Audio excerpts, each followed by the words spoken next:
Salam millət, bugünkü dərsimizin mövzusu trading psixologiyası, riyazi qalxan. Yəni işin riyazi tərəfinə baxacağıq bu dərsdə. Keçən dərsdə biz ümumi olaraq trading psixologiyasında baş verən statistiki, yəni rəsmi mənbələrə əsasən problemləri danışdıq. Overtrading problemlərini danışdıq, FOMO-nun problemlərini danışdıq və s. Yəni əsasən biz fokuslandıq problemlərə. Bu dərsdə isə işin riyaziyyat tərəfinə baxacağıq. Yəni həll yollarına, riyazi şəkildə həllərinə baxacağıq. Amma ondan da əvvəl biz başa düşməli olduğumuz müəyyən mövzular var ki, əlimizdə nə qədər güclü bir model olsa da, nə qədər güclü bir işləyən strategiya olsa da, çox gözəl biliyə sahib olsanız da, hər şeyi bilsəniz də, yəni özünüzdə bir hiss yaransa da ki, mən hər şeyi bilirəm, amma hər biriniz görürsünüz ki, alınmadığı anlar olur. Alınmadığı anlar və yaxud da həmin modeli işlədəcək insan, yəni sən özün ona hazır deyilsənsə, sənin o modeli ideal səviyyədə işlətməyin çox-çox çətin məsələdir. Deməli, burada birinci olaraq özünü də hazırlamalısan. Yəni bərabər modellə bərabər özünü də hazırlamalısan. Onu inkişaf etdirmisənsə, özünü də inkişaf etdirməlisən. Düzdür, həqiqətən güclü modelin effekti çox yüksəkdir. Yəni onu tam olaraq qəbul edirəm. Amma psixoloji tərəfi də bura heç vaxt qırağa atmayın. Çünki burada həqiqətən çox bizim üçün vacib tərəfdir. Amma burada başa düşməli olduğumuz birinci mövzu ümumiyyətcə stop. Stop lossun qəbul görülməsi və psixoloji baryer. Tradingdə uğursuzluğun ilkin addımı stopu bir məğlubiyyət və pul itkisi kimi görməkdir. Yəni traderlər üçün stop loss əslində biznes xərcidir. Yəni bunu sadəcə qəbul etmək lazımdır. Çünki həqiqətən stop bizim bir işimizin bir parçasıdır. Yəni bu stop olduq deyə dünya dağılacaq, sən uğursuzsan və s. bu tipli bir şey yoxdur. Hər kəs stop olur, hər kəs stop onsuz olmalıdır. Yəni olmadığı halda bu işdə bir ya stop istifadə etmirsən, ya lig olacaqsan, ya da balansın onu çatdırırsa, oradan şansın gətirəcək, market dönəcək. Amma stop istifadə etməyin sənin üçün özünün bir müdafiə rejimidir. Ona görə bu mövzunu dərindən ələ almaq istəyirəm. Ümumiyyətcə stop nədir? Deməli millət, bu mövzuya biraz başqa cür yanaşma ilə baxaq. Deyirəm ki, hər biriniz düşünün ki, bir iş görürsüz. Tradingə də bir biznes kimi baxın, başqa bir işlərdə biznes kimi baxın. Düşünün ki, bir iş görmüsünüz və siz yatırım eləmisiniz. 20 min dollar, 30 min dollar yatırım eləmisiniz. Deyirəm ki, bir mağaza açmısınız, bir obyekt açmısınız, bir dükan açmısınız və s. yəni mağaza açmısınız. Və yaxud da deyirəm ki, bir obyekt açmısınız. Siz bu obyektin ümumi dövriyyəsi var ki, yəni yəqin ki, bu mövzunu bilirsiniz, amma bunu həqiqətən başa düşmək lazımdır. Ki, bunun dövriyyəsi sənin orada baş verir. Misal üçün dövriyyə oldu deyirəm ki, 50 min dollar. Aylıq dövriyyəsi oldu 50 min dollar. 50 min dollardan sənə qalan məbləğ 50 min dollar mı olurmu? Yox. Təbii ki, orada müəyyən xərclər çıxılır. Xərclər nədir? Deyirəm ki, işçilərin pulu olsun, aşpazın pulu olsun, vergi olsun, fövqəladə olsun, sonra işıq, məsələn, kommunal olsun, sonra və s. Düzdürmü? Bunlar çıxdıqdan sonra sənin əlində net kar qalır. Amma bunlar çıxdıqdan sonra.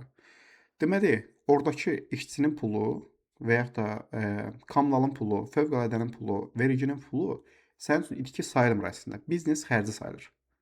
Yəni onsuz da bu olmalıdır. Çünki sən o vergini verməsən, sən o işçini orada işlətməsən, bu iş getməmiş olacaq, düzdürmü? Yəni onsuz da qazanmış olmayacaqsan. O 50 min dolları sən onsuz da qazanmayacaqsan. Qazanmağın üçün nə etməlisən? O biznes xərcini sən gözə almalısan. Düzdürmü? Yəni sən 50 min dolları götürsən qoysan cibinə, işçinin pulunu verməsən, vergini verməsən, iş davam eləməyəcək. Demək, burada nə başa düşürük biz? O biznes xərci bizim işimizin bir parçasıdır. Artıq orada biz biznes xərcini fərqli bir şey kimi baxmırıq, itki kimi baxmırıq. Bu ay 30 min, misal 50 min dollar qazanmışıqsa, 20 min dollar xərcə çıxıbsa, misal sunuram, onun yəni 20 min dolları mənfi kimi baxmırıq, düzdürmü? İşin bir parçası kimi baxırıq, net kar orada bölürük və s. bu şəkildə. Burada da bizim stoplarımız və yaxud da ki, take profitlər, bunlar işin bir parçasıdır. Yəni sən onsuz da take profit olmaq istəyirsənsə, riski də yəni diqqətə almalısan. O işçinin xərcini diqqətə almalısan ki, aha, yəni bu qədər qazanmaq istəyirəmsə, bax bu qədər işçiyə də pul verəcəm mən. Aydındır? Bunda necə baxa bilərsən? Misal üçün 30 gün ərzində aylıq baxa bilərsən, həftəlik baxa bilərsən, 10 günlük baxa bilərsən. Yəni burada standart bölünmüş rəqəmlər daha rahat olur ki, hə, tamam. 10 gün ərzində sən neçə əməliyyat açmısan, bunun neçəsi stop olub, neçəsi take profit olub. Və yaxud da 10 əməliyyat açmısan, 10 əməliyyatda neçəsi stop olub, neçəsi take profit olub. Bu şəkildə baxdıqda oradakı stoplar sənin biznes xərcin olmuş olur. Yəni oradakı stoplar var deyə sən uğursuz, yəni olmuş olmursan. Aydınmı? Oradakı stopu sadəcə qəbullanmaq lazımdır ki, ha, mən burada stop oldum və stop olmalıydım da. Yəni necə stop olmalıydım? Təbii ki, biz stop olmaq istəmirik, ayrı mövzudur. Amma stop olduqda da başa düşürük ki, bu gün yəni stop olmağın sabahkı günümə aidiyyəti yoxdur. Yəni necə bir aidiyyəti yoxdur? Yəni sabahkı gün mən stop olacağam deyə bir şey yoxdur. Ona görə bugünkü stopu qəbul edirik. Oradakı yəni məbləği çox ziyan atmırıq və bu şəkildə qəbul etdikdən sonra artıq biz növbəti günə hazırlaşırıq və ya da növbəti əməliyyata hazırlaşırıq. Yəni stopa ümumiyyətcə biznes xərci kimi baxmağa yəni öyrəşmək lazımdır. Aydınmı? Qəbul görmə mexanizmi. Əgər bir əməliyyata girməmişdən əvvəl, bax bu çox vacibdir. Bu ikinci mərhələdir. Əməliyyata girməmişdən əvvəl o əməliyyatda itirəcəyin məbləğ sənin daxilində qorxu və ya stres yaradırsa, sən o stopu psixoloji olaraq qəbul etməmisən. Qəbul edilməyən stop isə qiymət ora yaxınlaşanda onun yerini dəyişmək, ləğv eləmək və yaxud da ki, ümumiyyətlə stopu oradan qaldırmaq istəyirsən, qayda sadədir, itirməyə gözə ala bilmədiyin məbləğlə risk etmirsən. Bu nə deməkdir millət? Deyirəm ki, sən artıq bir əməliyyata daxil olacaqsan və əməliyyata daxil olan zamanı stop təyin edəcəksən, düzdürmü? O stopa qoyduğun məbləğ sənin üçün elə bir məbləğ olmalıdır ki, yəni risk bir problem yaratmamalıdır ki, məsəl üçün 50 minlik fon hesabında deyəlim ki, sən 100 dollar təbii ki, azdır. Amma deyirəm ki, yəni təbii ki, az deyil, bunu uzun müddətdə apara bilərsiniz. Amma deyirəm ki, məsəl üçün 300 dollar, 500 dollar risk eləmisən, 500 dollar deyirəm və 500 dollar sən psixoloji olaraq 500 dolların stopuna hazır deyilsən. 500 dolların stopuna hazır olmaq nə deməkdir? Yəni o stop olduqda sənin üçün həmin gün həm problemli keçir, həmin gün demotivasiya olursan, sonra uğurlu olmadığını düşünürsən, fonun partlayacağını düşünürsən və s. və s. və s. Yəni sən 500 dollarlıq stopa hazır deyilsən. O zaman nə etməlisən? Riskini azaltmalısan. Riskini artıq qəbul edə biləcəyin bir məbləğə salmalısan. Çünki sən riskə atdığın məbləğ itirdiyin, yəni o itirəcəyin məbləği öncədən gözə almalısan ki, mən bu qədər məbləği itirə bilərəm. Yəni itirsəm mənim üçün problemi yoxdur, fonum üçün problemi yoxdur, özüm üçün problemi yoxdur, psixoloji cəhətdən problemi yoxdur və s. Bunu başa düşmək lazımdır ki, bu itirəcəyim məbləğ itirə bilərəm. Yəni itirsəm dünya dağılacaq deyə bir şey yoxdur. Sən orada atarsan misal üçün 1000 dollar riskə və 1000 dollar riskə atdıqda təbii ki, sən stop olduqda psixoloji əziyyət çəkəcəksən, düzdürmü? Və psixoloji əziyyət çəkəcəyin məbləği stopa qoymursan. Bunu başa düşmək lazımdır və bunu da necə edirik? Mən sizə bu videodan sonraki videoda sizlər üçün hazırladığım süni intellektin dəstəyi ilə bir trade jurnalı hazırlamışam və bu jurnalda addım-addım hamısını izah edəcəm. Hər birinizə də verəcəm. Telegram kanalında bir bölmə aktivləşdirəcəm. O bölmədə yəni hər biriniz rahatlıqla bunu istifadə edə biləcəksiniz. Burada bütün detallarını sizə izah edəcəm ki, necə istifadə olunur, necə əlavələr edə bilərsiniz və s. Bütün treyləriniz burada görsənəcək, faiz, win rate və s. Bunu nəyə görə edəcəm və ya nəyə görə edirəm? Ki, sizin hər birinizin trade jurnala öyrəşməyinizi istəyirəm. Birinci mövzumuzun yekunu bu şəkildədir ki, birinci olaraq stopu qəbullanmaq, yəni biznes xərci kimi baxmaq, ikinci olaraq riskə ata biləcəyin məbləği əvvəlcədən qəbul etməlisən ki, bu qədər məbləğ mənim üçün heç bir problem yaratmayacaq, növbəti əməliyyatıma təsir etməyəcək və əməliyyatlara rahat girə bilərsən. Bu əməliyyatda, yəni bu məbləğə riskə atmağa sənin üçün heç bir problem yaratmırsa, o məbləğlə riskə daxil ola bilərsən, stopu təyin edə bilərsən və s. Birinci mövzumuzun ümumi məntiqi bu şəkildədir. Bəs ikinci dərsimiz, ikinci mövzumuz overtradingə qarşı sərt anayasa qaydası. Yəni bunu türklər demiş, biraz bu şəkildə yazmaq istədim ki, biraz ciddi görsənsin. Amma həqiqətən də ciddidir. Yəni mənim müşahidələrim və statistiklər bunu sübut edir ki, çox əməliyyat açmaq mənfəət artırmır. Buna görə də ticarət planınızı sarsılmaz bir anayasa qaydası daxil etməliyik. Aydınmı? Mənim burada daxil etdiyim ən əsas məqam, ən əsas mövzu gün ərzində maksimum bir əməliyyat. Maksimum bir əməliyyat. Burada və ya 2 yazılıb. Onu nəyə görə yazıb? Çox istisna hallar olacaq ki, aşağılarda onu qeyd edəcəm. Keyfiyyətli əməliyyat açma haqqımız olacaq. Amma gün ərzində düşünün ki, yəni sizin gün ərzində bir atma şansınız var, bir güllə atma şansınız var. O gülləni də həqiqətən hədəfə doğru, yəni fokuslanaraq ideal şəkildə atmalısınız. Aydınmı? İkinci əməliyyat əslində necə atılacaq, onu da izah edəcəm. Bütün strateji qaydalar tam olaraq ödənmədiyincə o təkcə əməliyyat belə açılmır. Aydınmı? Yəni bütün qaydalar, yəni sənin modelin bütün qaydaları tam olaraq ödənməlidir. Ondan sonra əməliyyat açılmalıdır, aydınmı? Ona görə yəni bir əməliyyat üzərində fokuslanıram gün ərzində. Bir əməliyyat, bir take profit. Gün əməliyyat, bir əməliyyat, bir stop. Aydınmı? Buna görə fokuslandıqda sizin artıq overtrade-dən də uzaqlaşmış olacaqsınız. Uğursuz əməliyyatlardan da uzaqlaşmış olacaqsınız. Ona görə çünki bir əməliyyat şansınız var və ideal əməliyyata fokuslanacaqsınız. Yəni misal üçün bütün təsdiqlər ödəndikdən sonra əməliyyata daxil olacaqsınız. Təsdiqlər ödənmədiyi halda o əməliyyata daxil olmayacaqsınız. İkinci əməliyyata necə daxil olmaq olar? Onu da izah edəcəm. Bu şəkildə ola bilər ki, əgər ki birinci əməliyyatın stop oldusa, ikinci əməliyyat həmin gün ərzində, yəni həmin gün daxilində mükəmməl bir model formalaşdırır, bütün qaydaları ödəyər və o zaman daxil olarsan, amma bir şərtlə riskini yarı bölürsən. Misal üçün yəni deyirəm, bu rəqəmlər fərqlidir təbii ki. 100 dollarla birinci əməliyyat risk eləmisən və sənin stabil 100 dollarını risk edirsən və stop oldun. İkinci əməliyyata isə həmin əməliyyata kompensasiya üçün, yəni riskli bir əməliyyat açılır. 50 dollarla risk edirsən, çünki sənin profitə keçmə şansın var. Stop olduqda da çox böyük bir şey itirməmiş olursan, amma take profit olduqda həmin günü xeyirdə bağlamış olursan. Yəni qazanclı gün deyil də, əsas odur mənfidə bağlamış olmursan. Bütün qaydalar ödənməsi şərtdir. Qiymət sürətlə qalxır deyəsən burada model formalaşır, strategiyan formalaşır deyə bir cümlə yoxdur. Bunu başa düşün. Model qrafikdə tam mühürlənməlidir. Əgər bazar sənə o şərtləri vermirsə, günü sıfır əməliyyatla bağlayırsan. Peşəkar trader ticarət etmədiyi günlərdə də qazanclı gününü sayılır. Bu necə sayılır millət? Çünki sən trade edən zamanı birinci olaraq itirmək mövzusu var orada ki, yəni öz pulunu qorumağa çalışırsan ki, itirməyəsən. Aydınmı? Yəni bir var sən gün ərzində heç trade etməyəsən, sıfır qazanc, sıfır xeyir, mənfi. Bir də var sən trade modelin tam formalaşmayıb və sən əməliyyata daxil olursan, həmin günü başa-başda bağlayacağın halda mənfidə bağlamış olursan. Yəni əslində dediyim kimi öz balansını da qorumaq sənin ən birinci işindir. Traderin ən birinci işi yəni öz balansını qorumaqdır, sonra artırmaqdır. Yəni sən birinci olaraq da öz balansını da qorumalısan. Öz balansını qorumaq üçün də bütün qaydalar ödənməsi şərtdir modelin. Bütün qaydalar ödəndikdən sonra ikinci əməliyyat açılır. Aydınmı? Yəni əməliyyat açılmadı, bu gün əməliyyat olmadı, dünya dağılacaq deyə bir şey yoxdur. Əməliyyat olmadı, deməli modelin formalaşmayıb. Sən həmin günü yenə də birinə profitə bağlamış sayılırsan. Stabil risk modeli. Niyə ən effektivdir? Millət, burada deməli əsas başa düşməli olduğumuz mövzu bizim riskimiz stabil qalmalıdır. Yəni hər take profit olduqda, hər stop olduqda riski dəyişmək olmaz. Yəni stabil risk almalıdır. Misal üçün 50 min fon hesabında stabil 300 dollar, stabil 400 dollar, stabil 500, stabil 250 dollar və s. bilmirəm. Hər öz risk idarəsinə görə 300 dollar deyirəm ki.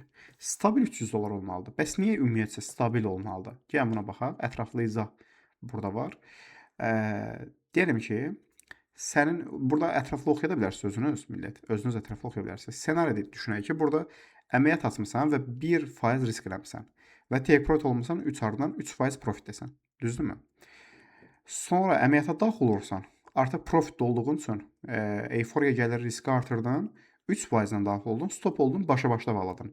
Halbuki sən stabil saxlasaydın, stop olduqda 2% profit olacaqdın, düzdürmü? Nəticədə.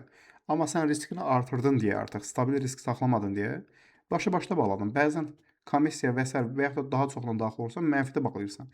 Bir take profit, bir stop mənfidə bağlamaq yanlışdır. Yəni ən azı heç olmasa bir ay profit olmaq ən gözəldir. İkinci ssenaridə isə əməliyyat açmısan, 1%-lə risk eləmisən, 3% qazanmısan. Sonra ikinci əməliyyatda 1%-lə risk eləmisən yenə. İtki olub və 1% itirmisən, yenə 2% profitdəsən. Aydınmı? Ona görə stabil risk almalıdır. Yəni ki, sənin riskin stabil qalmalıdır. Take profit olduqda, stop olduqda da artırmağa, azaltmağa ehtiyac yoxdur. Yəni ikinci əməliyyatda azaltmağa ehtiyac var. İkinci əməliyyatda, yəni dediyim kimi yuxarıdan izah eləmişəm, təkrara qayıtmayacağam, amma ümumi riskinə baxdıqda stabil saxlamalısan ki, burada sənin arar sistemində düzgün şəkildə işləsin. Çünki sən 3 ay profitdə olmaq deməkdir ki, yəni 3 dəfə sən artıq stop olsan başa-başa gəlib çatacaq. Amma sən orada riskini dəyişdiyin anda 2%-ə qaldırdıqda, 1%-ə qaldırdıqda və s. bunları elədiyin halda o arar sistemi sənin lehinə yox, əleyhinə işləmiş olur. Ona görə o arar sistemi bizim üçün çox böyük bir lehdir. Çox böyük bir, yəni lehimizə işləyən bir mövzudur. Onu yəni saxlamaq lazımdır. Bu şəkildə saxlamaq lazımdır. İkinci əməliyyatın mövzusu millət yarım stop və ikinci işləm mexanizmi. Deməli, yarım stop nədir? Az öncə dediyim birinci əməliyyat əgər atıldısa və birinci əməliyyat uğurlu oldusa ayrı mövzu. Həmin iki günü bağlayırıq. Həmin iki günü bağlayırıq. Amma yox, uğursuz oldusa, burada onu da təkrar deyim ki, bu hər kəsin, yəni şəxsi qərarlarından asılı bir şeydir. Mən bu şəkildə etdikdə uğurlu olduğumu düşünürəm. Bəzən bu qaydalardan mən də çıxıram, əlbəttə çıxıram, amma çox az hallarda. Çox az hallarda. Yəni çox böyük ehtimalda bu qaydalara sadiq qalıram ki, bunu bütün əməliyyatlarımı da qrupda mən paylaşıram. Əvvəl sosial şəbəkələrdə paylaşırdım. Orada daha yox, indi məsəl üçün qrupda paylaşdıqda görürlər ki, mən gün ərzində bir əməliyyat alıram. Aha, yəni bunu artıq özümdə qəbullanmışam deyə sizə də tövsiyə edirəm. Yəni özümə məsləhət bilirəm deyə sizə də bildirəm. Təbii ki, bu siz dəyişə bilərsiniz, bunu daha güncəl versiya gətirə bilərsiniz, daha ideal versiya gətirə bilərsiniz. Bu sizdən asılıdır. İkinci işləm mexanizmi bu şəkildədir ki, sən bir əməliyyat aldın və həmin əməliyyat stop oldusa, deyirəm ki, həmin əməliyyata daxil olmuşdun sən 100 dollarla, stop oldun. İkinci əməliyyata bu şəkildə daxil olursan ki, o da bütün modelin təsdiqləndikdə, bütün qaydalar ödəndikdə, ikinci əməliyyata daxil olursan az faizlə, yəni yarı faizlə ki, həminki əməliyyat take profit olduqda profit olmuş olasan və yaxud da başa-başda bağlamış olasan, həmin günü mənfidə bağlamayasan. Buna görə daxil olursan. Yəni orada sən böyük qazanc əldə etmək məqsəd deyil, əsas məqsəd orada həminki günü kompensasiya eləyəsən. Aydındır mı? Məqsəd odur. Bu şəkildə daxil oluruq. Niyə ikinci işləmdə risk yarıya endirməlidir? Bu mexanizm sırf səni qisas ticarəti bataqlığından qorumaq üçün qurulmuş psixoloji və riyazi bir qalxandır. Səbəbləri bənd-bənd analiz edək. Psixoloji təzyiqin azalınması. İlk əməliyyatda stop olduqdan sonra sənin beynində şuursuz olaraq itirdiyimi geri qaytarmalıyam impulsu oyanır. Əgər ikinci əməliyyatda eyni risk, yəni və ya daha böyük risklə daxil olsan, emosional gərginlik pik həddə çatacaq. Amma 0.5-ə, yəni yarısına endikdirdə beynin bu mesajı verirsən ki, mən nəzarətdəyəm, qisas almıram, sadəcə sistemimi işlədirəm. Ona görə yəni burada dediyim kimi həminki günün emosional qərar verməyə əvəzinə həqiqətən də öz itirdiyin məbləği kompensasiya etmə məqsədlə əməliyyat açırsan. Sonra maksimum günlük qorunma. Maksimum günlük qorunma deməkdir ki, sən yəni 1% risk almısan ki, bu gün və ya 1% olmasın, başqa bir rəqəm olsun. 100 dollar deyirəm ki, 100 dollar qəbul etmirsən ki, bu gün mən itirə bilərəm. Düzdürmü? Və ikinci əməliyyatın yenə dediyim kimi, ikinci əməliyyatın açılma şansı bu şəkil olur ki, həqiqətən həmin 2 gün daxilində ideal bir pozisiya formalaşsın. İdeal bir pozisiya formalaşdıqda, yəni o əməliyyatı almaq istəyirsənsə, daxil olursan yenə dediyim kimi, qisas əməliyyatı deyil də yarı faizlə ki, riyazi bərpa ehtimalı olsun. Riyazi bərpa nədir? Yəni sən həmin 2 günü kompensasiya edə biləsən.